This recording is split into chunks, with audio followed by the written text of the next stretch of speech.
Hello, it's Oren Prunken, and today I want to talk to you about perceived value and pricing. And first, I want to preface this with two stories that happened to me during the week. Now, the first story, I was at a shop, and this shop was giving out an incentive if you spent a certain amount at their store. So the incentive was valued at, and that's the words they used, valued at 10% of what you spent. So let's just say you spent $100, you got an incentive that was $10, but actually it was a little bit less than that. So if you spent $30, you get a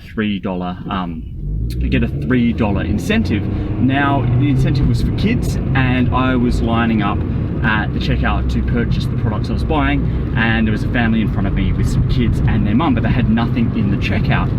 And then I overheard the conversation, and the mum was explaining that the kids had saved up their money, the $3 for this incentive, and they wanted to purchase the incentive without actually buying the $30 worth of product. Now, the person at the checkout checked with the manager, and the manager said, no, we can't do that. It's an incentive. You can't actually purchase it.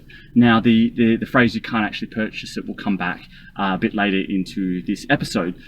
So what I did when I overheard that, and so what happened is the kids and their parents went back into the store to buy $30 worth of goods so they could then get this incentive.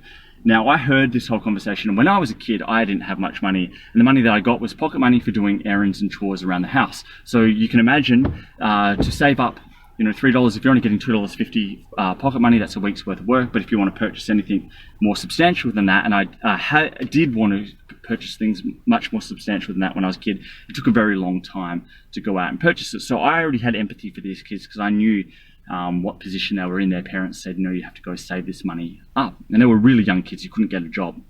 So they were probably doing something similar to me, doing errands and chores around the house. So what I did was I put all my products through, and then the person at the checkout said, would you like this incentive? And I said, of course I do. So I took the incentive and then went to the main desk, and I asked the manager where those kids were, and I said, can you please hand these on to the kids? And then I walked off. I didn't need the recognition, I just knew where they were, and then I assumed the managers handed those things that the kids wanted onto them for free in the end. So the kids didn't even need to pay for it, they kept the money. So that was what I did. And then a couple of days later, I was online and I came across someone advertising an offer, and I went through and checked it all out. And what they were offering was some material, so example material of something that they had done for a client. Now, they were pricing this at $200, and they probably charged the client $200 for that product. But what they were saying was it was valued at, the perceived value was $200. Now, the perceived value was not $200 because they never sold that to anyone but the client. So for the client, it's worth that, but because it's customized to the client, it's actually not worth $200 to someone else because it's not customized to them. It may be only worth $50, for example. But they were claiming that it was worth $200. And this is where I want to come back full circle to the phrase that was said at the first store, was that we don't actually sell that.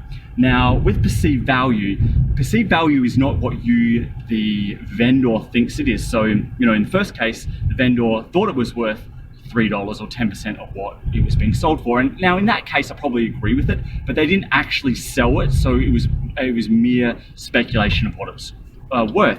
The only way you know what it's going to be worth is not what you say it's worth, but what your customers actually pay for. Not what they say it's worth, but what they pay for, and definitely not what you say. And in the second case, absolutely, it was worth $200 for the client that paid for it, but they're now on selling that example client work to someone else. So it's definitely not worth $200 what they paid, what they sold it for originally. It's probably worth something less than that. Now, I can't guess what that is. I said $50. Who knows? I didn't actually pay $200 for it. Would I pay $50? Probably not. Maybe pay $30 for it. So it's probably only worth $30, not the $200 that they're asking for. So perceived value is all about what people will pay for. Now, you can only work out what a product is worth if you actually go out and sell it. Now, in the second case, they weren't selling that product anywhere else on their website, so it's mere speculation of what that is actually worth. And I thought it was very much over inflated. So what I want you to take out of these two stories, and particularly around perceived value and pricing, is that when you go price your product and put a price or perceived value next to it, don't just put a wet finger in the air and try to work out which way the wind's blowing.